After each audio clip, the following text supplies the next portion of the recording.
ఇలాంటి ఆసనాలు మీరు అవాయిడ్ చేయండి అని అంటే అంత రీసెర్చ్ చేసి మనకు డివైస్ చేసిన క్యాంపెయిన్ ఇది. ఈ ప్రాబ్లమ్స్ అండి జనరల్గా బీపీలు ఉంటాయి, వెర్టిగోలు ఉంటాయి, వాళ్ళు ఏది చేయకూడదు. ఇది డయాబెటీస్ చాలా మందికి ఉంది, అది తగ్గించుకోవాలని ఒక ఆసనం చెప్పారు గురుగారు.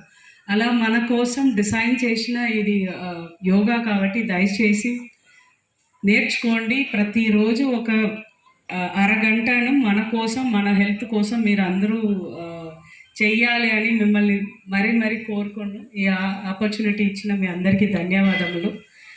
ఈ అరేంజ్మెంట్స్ చాలా చక్కగా చేసిన కాన్స్టిట్యుయెన్సీ స్పెషల్ ఆఫీసర్ ఆడియో గారికి, ఆయుష్ డిపార్ట్మెంట్కి, టూరిజం డిపార్ట్మెంట్ హెడ్కి, ఎంఆర్ఓ, ఎంపీడీఓస్ అండ్ ఇక్కడ పార్టిసిపేట్ చేసిన ప్రతి ఒక్కరికి ధన్యవాదములు. All the very best. Have a great day. Thank you.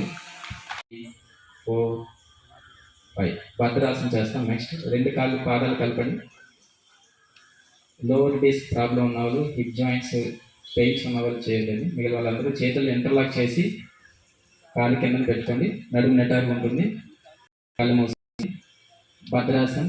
ఆసనంలోనే భద్రం అనేది మన శరీరానికి అనేక రకమైన ఉపయోగాలు భద్రాసనం.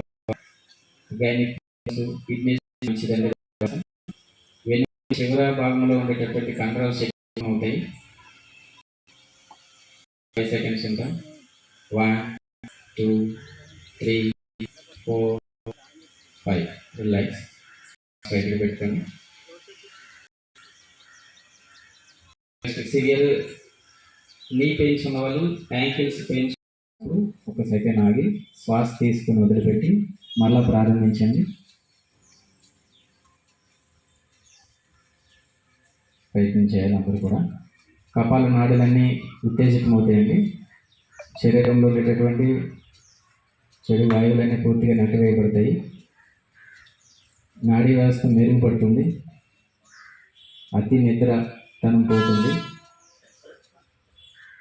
ఊపిరితిత్తుల యొక్క సామర్థ్యం పెరుగుతుంది. నెమ్మదిగా భుజాలు కదలకుండా ఉండాలి. రిలాక్స్. 3 సార్లు దీర్ఘంగా శ్వాస తీసుకుని వదిలిపెట్టండి. పూర్తిగా ఊపిరితిత్తుల నిండా శ్వాస తీసుకొని, లంగ్స్ నిండా శ్వాస తీసుకొని మళ్ళీ నెమ్మదిగా వదిలిపెడతాం.